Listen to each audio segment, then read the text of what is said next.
y servicio.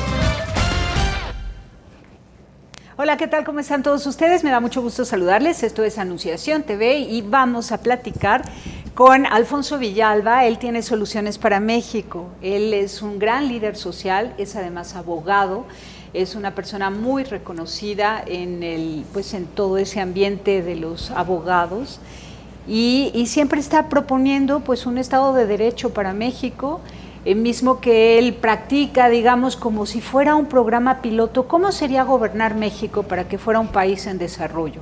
Y entonces a través de la fundación de Fondo Unido, él lo que hace es que experimenta un montón de metodologías diversas para lograr el desarrollo comunitario, la integración familiar, el despertar por el amor al estudio y al trabajo, tantas cosas lindas que hacen distintas comunidades en este país, que si eso se trasladara a nivel nacional, otro gallo cantaría.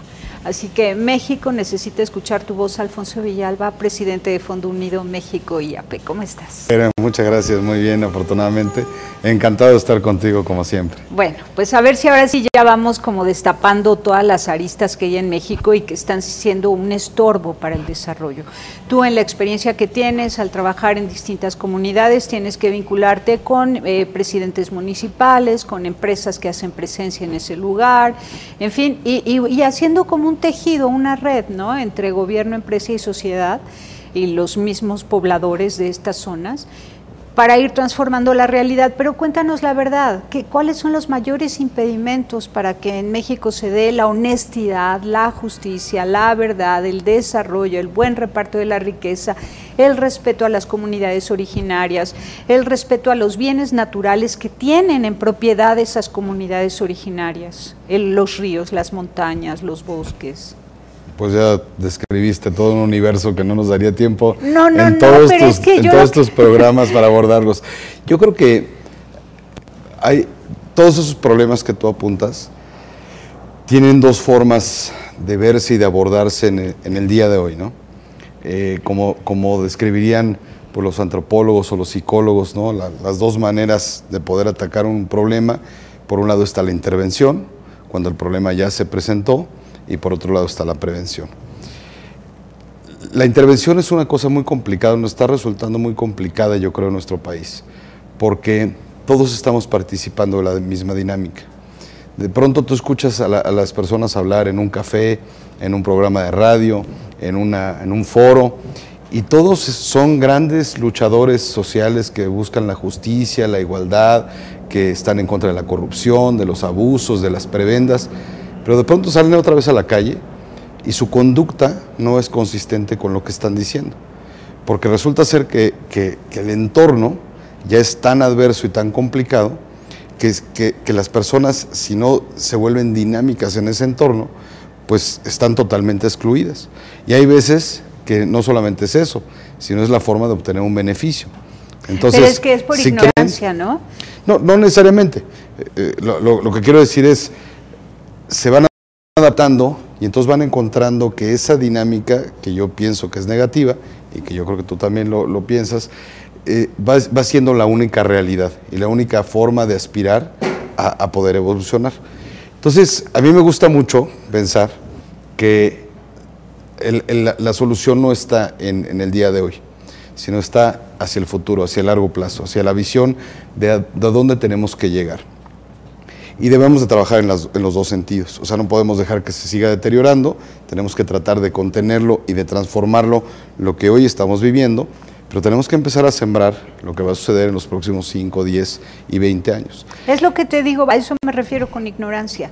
No tendría que ser demasiado tiempo si aquellos que se meten en ese sistema tan corrupto, tan oscuro, tan pesado, denso, sobresaturado, en fin, se vienen a vivir de otra manera, donde estamos todos haciendo contemplación, haciendo meditación, haciendo una vida solidaria, haciendo unos círculos de lectura, estamos rezando, estamos bailando, estamos pintando, estamos tocando música, estamos escribiendo poesía, o sea, hay otro mundo, otro mundo. Entonces habría que invitarles a vivir de una forma austera y exactamente. Libre. Y en realidad ese es el mundo que la mayoría de las personas quieren vivir.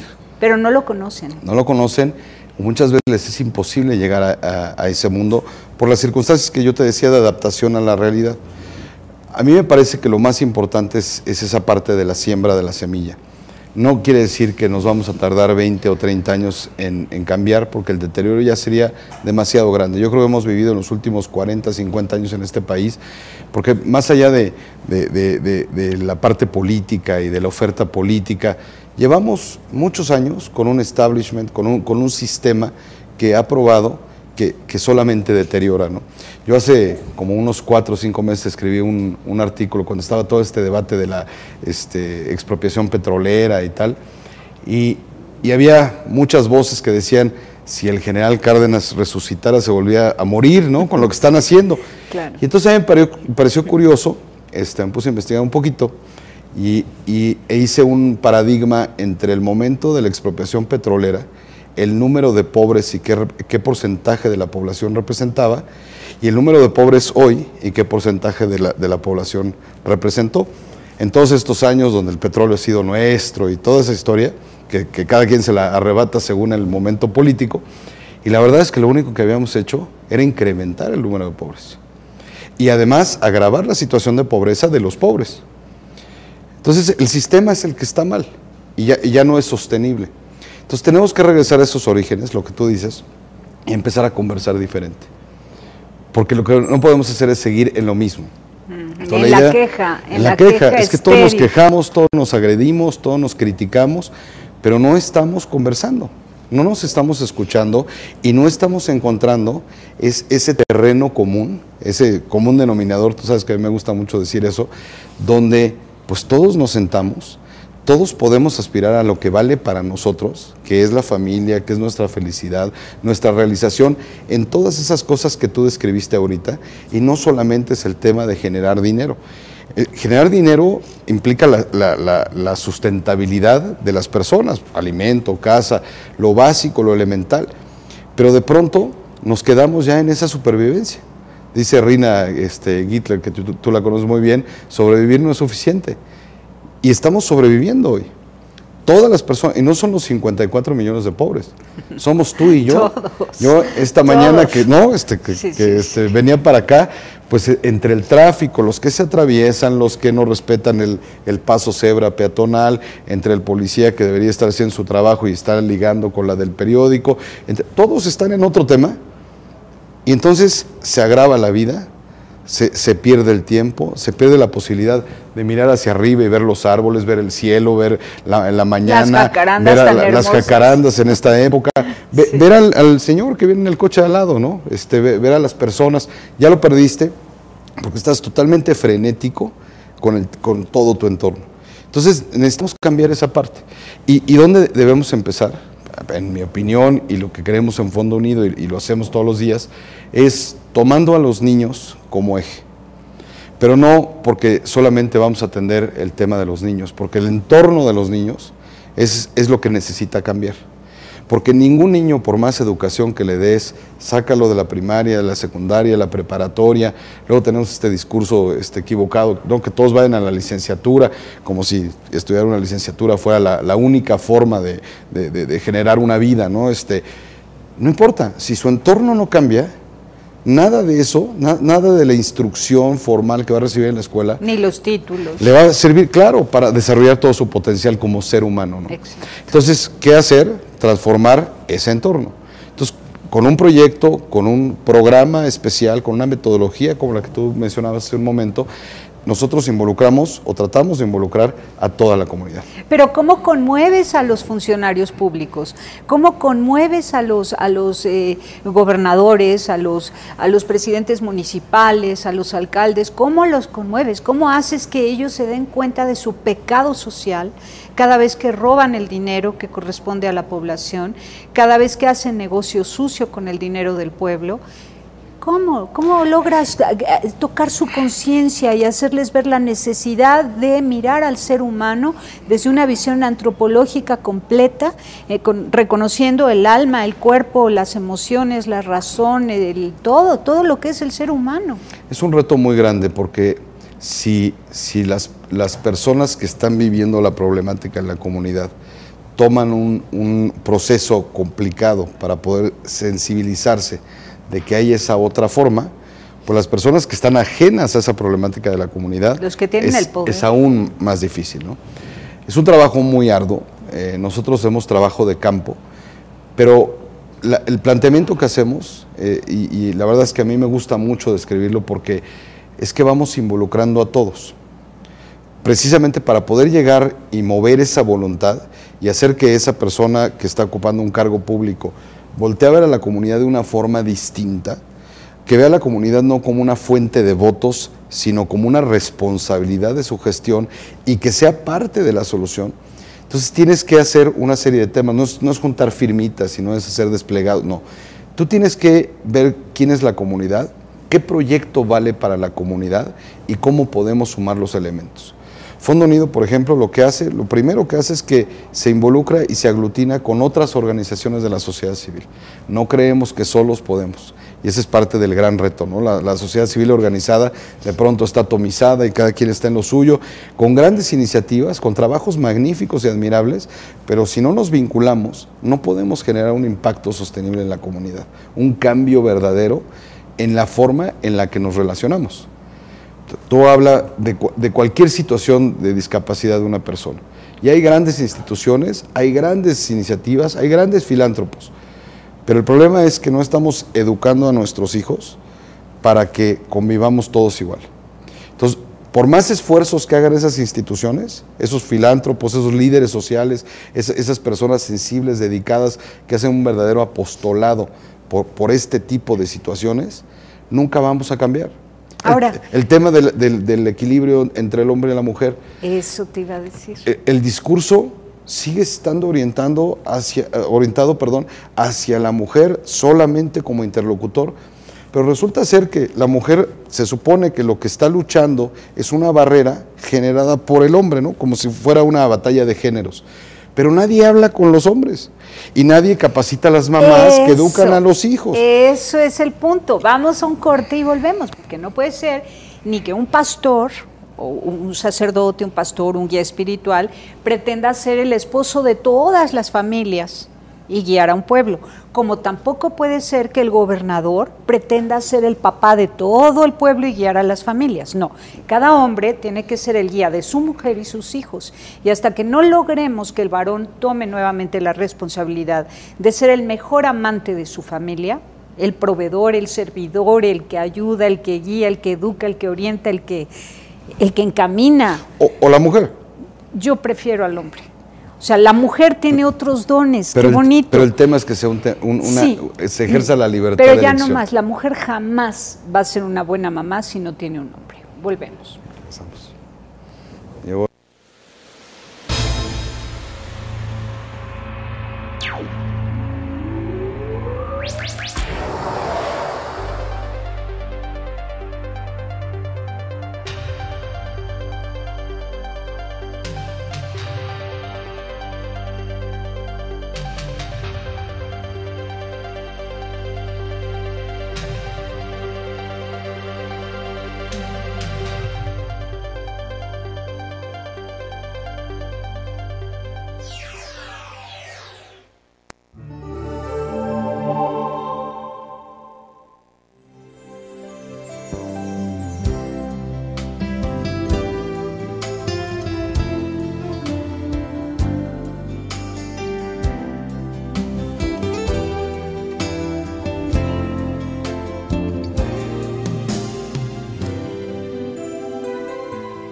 Continuamos. Aquí no se trata de regresar a la mujer 100% a la casa, se trata de llamar a la solidaridad entre hombre y mujer. Se trata de un clamor. La mujer no es superwoman, es mujer y se cansa.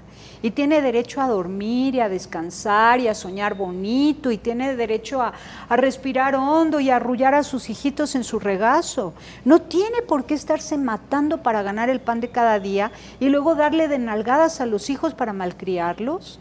No puede ser. Entonces sí hace falta el equipo. Yo pienso Hombre y mujer. que es muy importante hablar de seres humanos. No es hombre, no es mujer, no es chaparro, no es alto. No, pero sí es mamá. Sí. Entonces, si hablas de seres humanos, reconoce la maternidad como un punto importante. Pero lo que quiero decir es que todos tenemos que aspirar a que haya oportunidades y a que todos podamos ejercer nuestra libertad y tomar las decisiones. Correcto. Hay mujeres que pueden ver el mundo como tú lo planteas. Hay mujeres que pueden ver el mundo distinto. Entonces, que no tengan hijos. Pero es un tema de elección, porque si no, nosotros ya estamos imponiéndole la agenda a los demás.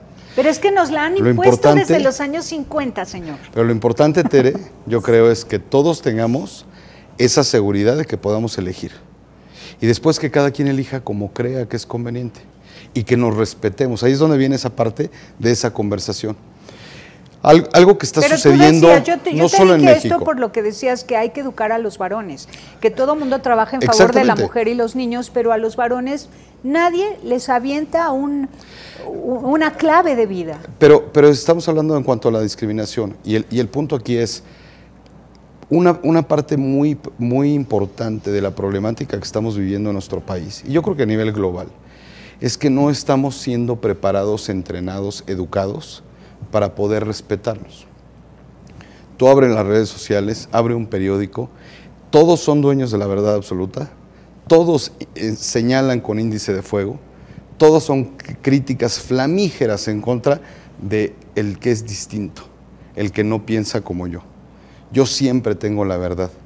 Y es un grave problema porque no nos estamos entendiendo y por eso no podemos conversar, no nos estamos escuchando. O sea, yo tengo el derecho a mi opinión, igual que tú, igual que todos los demás. En la medida en que eso no sea parte de nuestro pacto social, de nuestro entramado social, vamos a seguir igual. Porque precisamente lo que sucede, y sucede mucho con proyectos de gobierno, y sucede mucho con proyectos de la sociedad civil organizada. Llegan a las comunidades, ahorita tú hablabas de los pueblos originarios.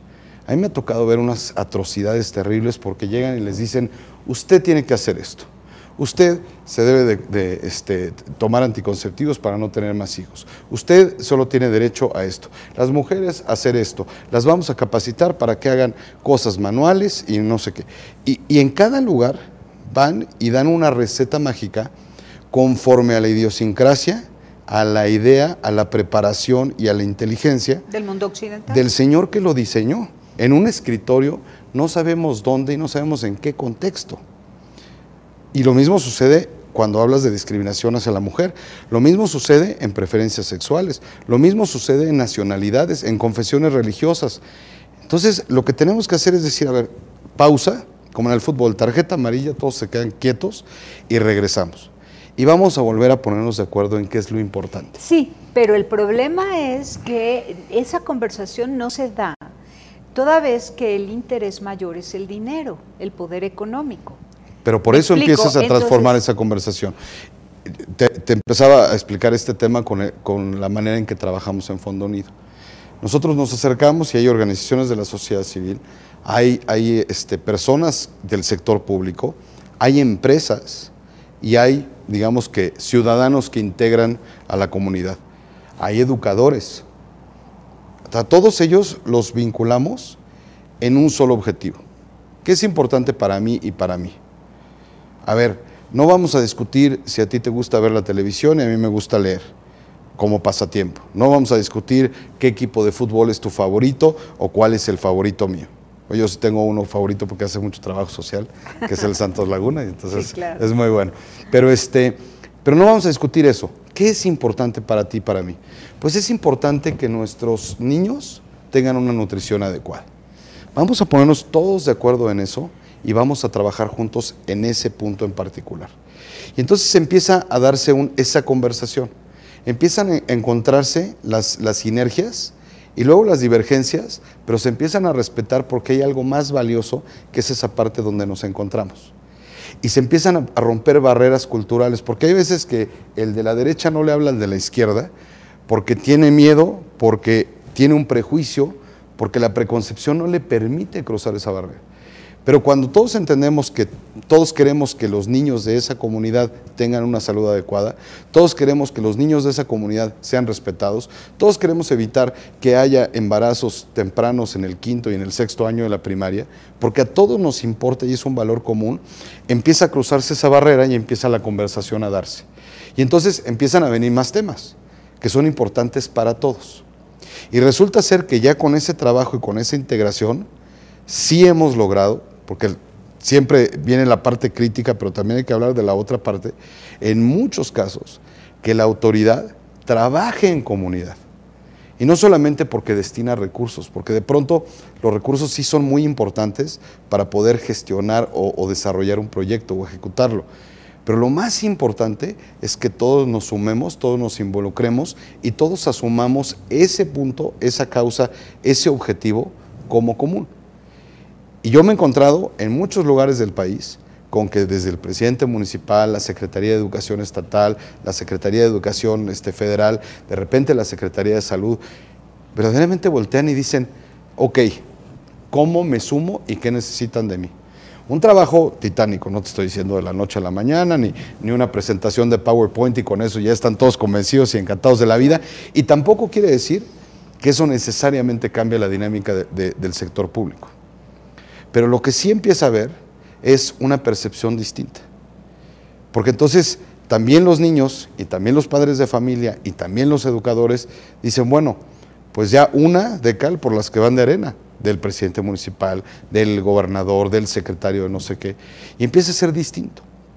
Fíjate, un ejemplo muy padre que tenemos ahorita, estamos empezando a trabajar de una forma ya muy sistemática y muy presencial en el estado de Guanajuato. Y en el estado de Guanajuato hicimos una alianza con el gobierno. El gobierno ha desarrollado, por la Secretaría de Desarrollo Social fundamentalmente, se llama Secretaría de Desarrollo Social y Humano, ¿no? Ese es el título de la Secretaría, que es una cosa, de entrada ya te habla significativo. Y resulta ser que ellos han realizado un trabajo muy profundo de análisis y de estudio antropológico de las comunidades que están alrededor de los perímetros industriales. Guanajuato, como Querétaro, ha tenido un desarrollo industrial muy significativo en los últimos 10 o 15 años. Y entonces, lo lógico es que pues, tú pones aquí un polígono industrial o un parque industrial y entonces empieza a haber derrama, ¿no? Y qué bonito, y llegó la inversión y todos festejamos y el gobernador se toma una foto con el señor de China. Y los obreros ganan 3 pesos.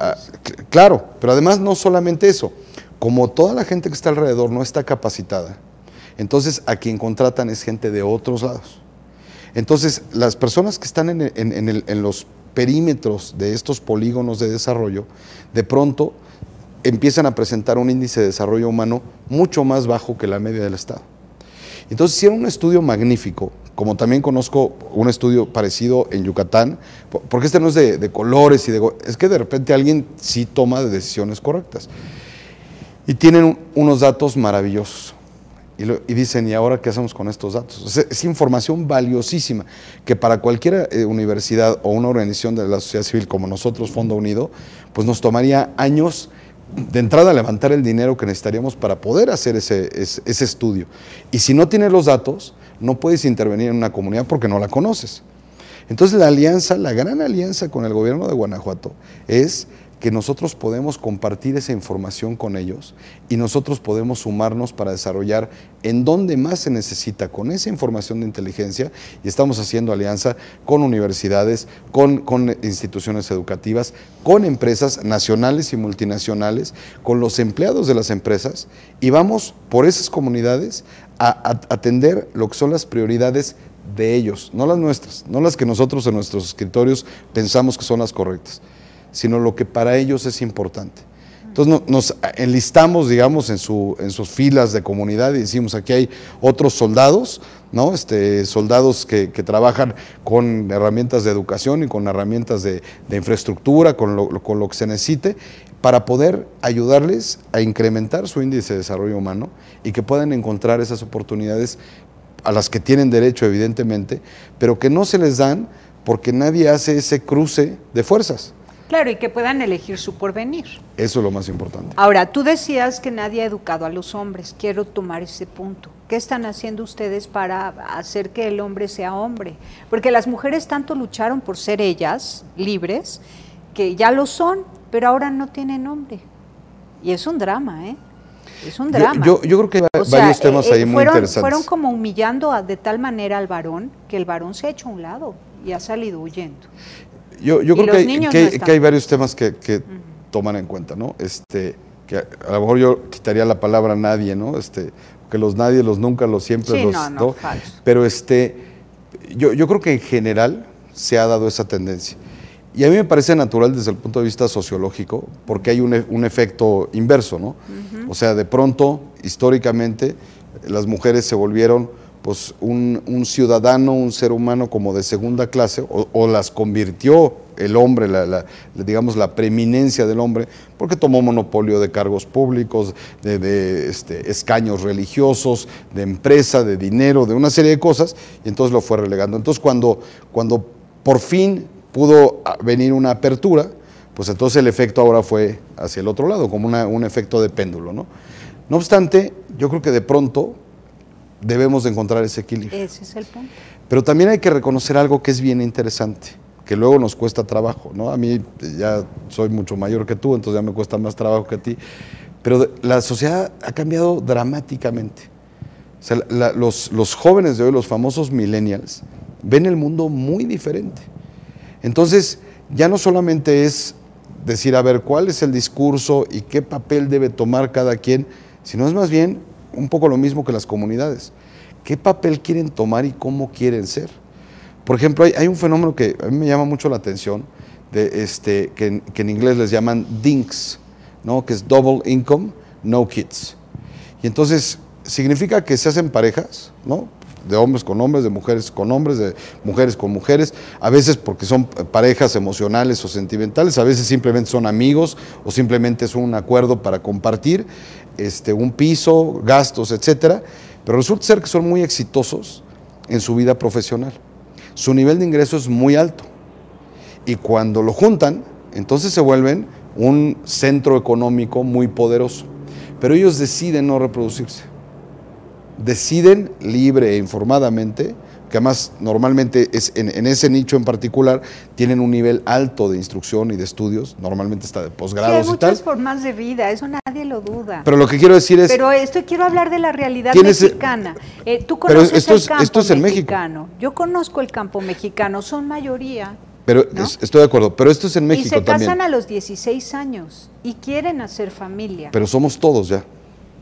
Entonces, vuelves a lo mismo, en cada uno de los lugares tienes que ir a ver cuál es la idiosincrasia y cuál es la situación.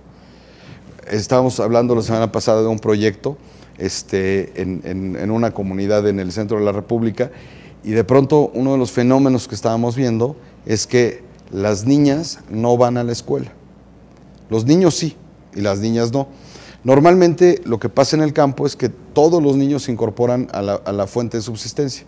Entonces trabajan con el papá en la milpa, con los animales, etcétera. Pero en este caso era muy particular porque las que no iban a la escuela eran las niñas. Y el fenómeno en esa comunidad cultural es que las niñas lo que tenían que hacer era aprender a cocinar, a planchar, porque su destino era casarse con alguien más de la comunidad y toda su vida iban a tener hijos, iban a cocinar, iban a planchar. Pero era su gusto, ¿no lo has dicho? Que cada quien escoja cómo quiere vivir. Es su forma... Como lo están concibiendo. Entonces tú dices, oye, pero lo que importa aquí es que las niñas tomen la decisión. Si la niña quiere ser esa madre de familia y no trabajar o no hacer o no ir a otros estudios, pero que lo elija informadamente. Pero el problema es que como esa es la educación que están recibiendo, si tú te pones a trabajar con las niñas, pues no tiene un efecto positivo de cambio, porque las niñas regresan a su casa y esa es la visión de la mamá. Entonces lo que tienes que hacer es empezar a trabajar en comunidad otra vez, con los niños, con la mamá, con el papá, con los hermanos, para que haya condiciones para que ellas tomen una decisión eventualmente informada y su destino no sea impuesto. O sea, tan malo está el destino que impone una política pública, ¿no? Como las que tú te referías ahorita, porque es un tema de gobierno, es un tema unilateral, como tan malo es que una tradición cultural te limite tu destino, porque esa es una camisa de fuerza de la que no te puedes escapar. Yo creo que lo más importante en este país es que todos ejerzamos nuestros derechos elementales. Y uno de esos derechos esenciales es la libertad. Y que tú elijas lo que quieras hacer. Y si tú decides que quieres trabajar en el campo, si tú decides que solamente te quieres dedicar a tus hijos, si tú decides, como el ejemplo que yo ponía, que no quieres tener hijos, que tú ejerzas tu libertad. Claro, pero no todo es blanco y negro. O sea, no podemos dividir el mundo entre lo blanco y lo negro. Hay muchos matices, ¿no? Hay muchos colores. Entonces, la familia, en esto sí debemos coincidir todos, la familia es el núcleo de la sociedad. Correcto. Es como el ambiente privado en el que los miembros se hacen responsables unos de los otros, para que no caiga toda la responsabilidad en unos cuantos, que podrían ser los gobernantes, las instituciones no lucrativas y las iglesias, distintos credos, ¿no? Pastores, líderes sociales y gobernantes responsables de lo que no se hacen responsables, el papá, la mamá, el abuelo, la abuela, el tío, los hijos, los primos, los hermanos. Entonces, la familia como una pequeña sociedad donde se pone orden, se pone todos los recursos, se generan los recursos, ¿no? Y entonces, pues así sí habría desarrollo. Absolutamente. Pero cuando como núcleo de la unos, sociedad, usando su poder, ya sea por el tener o por el saber, llegan e imponen un estilo de vida a conveniencia de los corporativos, no logramos que haya desarrollo ni equidad. Es inaceptable que cualquiera imponga la voluntad a nadie, ¿no? Porque tú lo dijiste muy bien, o sea, a veces es un interés económico, a veces es un interés político, a veces es un tema clientelar religioso, porque es otro flagelo. Sí, como muy en Chiapas, importante. ya llegaron los musulmanes a convertir a los cristianos en musulmanes, No, bueno, a cambio de becas para sus hijos y en la Michoacán, escuela. entre católicos y cristianos agarran a balazos. O sea, el tema es que cuando el fanatismo se utiliza como una plataforma de enriquecimiento, o de beneficios políticos o de poder, pues entonces lo que estamos haciendo es que estamos haciendo vasallo a nuestro pueblo, al final del día. Claro. Y eso es lo que hemos estado viviendo en todos estos años. Entonces, el gran cambio con esta conversación, con escucharnos otra vez, tiene que ver con tomar nosotros las riendas de nuestro destino, en nuestra familia, como bien dices tú, como individuos y luego como comunidad. Porque se nos olvida de pronto que no somos nosotros y ellos, somos nosotros. Y nosotros al organizarnos tenemos un esquema donde hay una autoridad, donde hay un orden jurídico, donde hay una serie de cosas, pero es parte de nosotros. Pero nosotros un día abdicamos, nos volteamos por razones de decisión propia, de conveniencia o de imposición de otros, porque nos desplazaron. Y entonces ahora resulta que nosotros vamos siguiendo un camino cultural y sociológico que nos va imponiendo la tendencia, y volteas y son los últimos 50, 60 años de este terrible país. Ahora, hablábamos de la violencia y hemos hablado mucho de la violencia y hay una propuesta de parte tuya, tienes 2 minutos. ¿Qué vamos a hacer para que a partir de la sociedad civil, que hay más de ya 30,000 organizaciones no lucrativas registradas en Indesol, unas 7,500 donatarias autorizadas, el resto son movimientos volátiles, van y vienen, nacen y mueren a los 6 meses, pero bueno, se cuenta que son 30,000. ¿Qué aportación podemos hacer en común, si fuera así como una bandera común, para que haya paz en México? Yo creo que básicamente tenemos que tomar el valor del respeto como un elemento fundamental en la educación en este país. Sí es cierto que las matemáticas, el inglés, todo eso ayuda. Pero si no aprendemos a respetarnos, no podemos estar incluidos. El problema es que cuando no nos respetamos, el deterioro social lo que implica es la falta de oportunidad. Y no es solamente la falta de oportunidad económica, o sea, es bastante tendencioso decir que la pobreza genera violencia. Es un tema multifactorial. La verdad es que la falta de oportunidad de yo ser un ser humano pleno, de tener una oportunidad de desarrollarme como yo quiero, como me hace feliz, de tener la pareja que yo elijo, de sentir bonito, eso hace que yo me vaya a una medida radical. Porque es mucho más fácil irme hacia el crimen organizado, irme hacia el dinero fácil, porque yo también quiero tomar una revancha social, porque yo siento que me arrebataron. Y cuando vivimos en un país, hablamos ahora de 22,000 desaparecidos, ¿no? No se nos olvide que en los últimos 8 años, pues ha habido 150,000 muertes o 140,000 muertes asociadas a la violencia o al crimen. Pero hay un dato del que nadie habla, así como nadie habla de la educación temprana cuando hablamos de educación, que es la parte más importante para un ser humano, tampoco hablan de los huérfanos, de todas esas personas que se murieron, y perdóname, porque nada más hablan de repente de los capos, pero soldados. Y tendrá todo mundo su opinión respecto al ejército, pero en general los soldados salieron ahí a jugarse la vida, pues, y no era ni su comunidad ni su familia. En Chihuahua hay una cifra de 600,000 huérfanos, claro, por el narcotráfico. Y las propias personas que se dedicaron al crimen organizado, pues sus hijos, ¿qué culpa tienen? Y las esposas y tal. Y con esas personas, nadie las ha tomado en cuenta para decir cuál es el reto, porque si no trabajas con ellos, si no les ayudas a tener una oportunidad en la vida, como seres humanos en su desarrollo, el problema es que esto nunca para. Nunca para, claro. No hay manera. Al rato vamos a ser como Medio Oriente, porque son familias que quieren vengarse. Exactamente. Y entonces imagínate, vengarse o de otros grupos identificados o del mismo sistema. Entonces es terrible, terrible. México sí que necesita una caricia al corazón de a uno en uno, o sea, uno en uno, uno en uno. Es y correcto. La sociedad civil tiene que estar consciente de eso. Y nada más no es para alimentar terminar la panza de la gente, es alimentar el corazón de la gente. Claro, porque la panza de una u otra forma podemos estructurar una manera, pero el corazón. Exactamente. Y una vez que el corazón, o sea, que ya le arrancamos el corazón a un niño, pues cometimos el peor agravio que podemos como sociedad, ¿no? Estamos cegando nuestro futuro y estamos atentando contra lo más tierno, lo más valioso, lo más sensible que tenemos, ¿no? Y para terminar con lo que dices que es la propuesta, porque obviamente hay muchas cosas que se pueden hacer muy concretas, de proyectos, de temas. Yo creo que a las organizaciones de la sociedad civil, al sector público y a cualquier persona que nos esté haciendo el favor de escucharnos el día de hoy o de vernos, el tema es, vamos a cambiar la conversación, vamos a escucharnos, vamos a tolerarnos. Si nosotros empezamos hoy, respetarnos, la que tú quieras. Ha sido el fracaso el sofisma, digamos. Pero yo no lo utilizo como sofisma.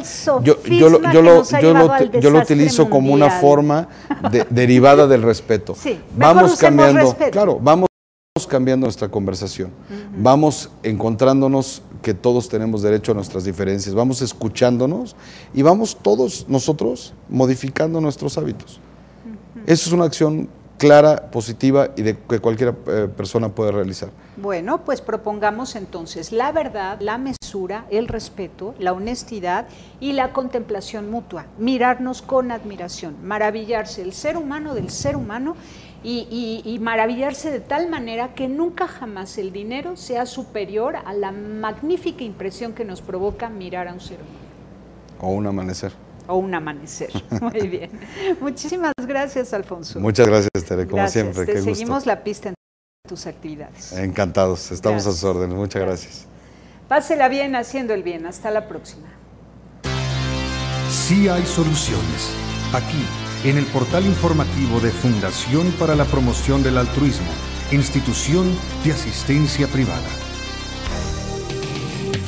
El lado humano del periodismo.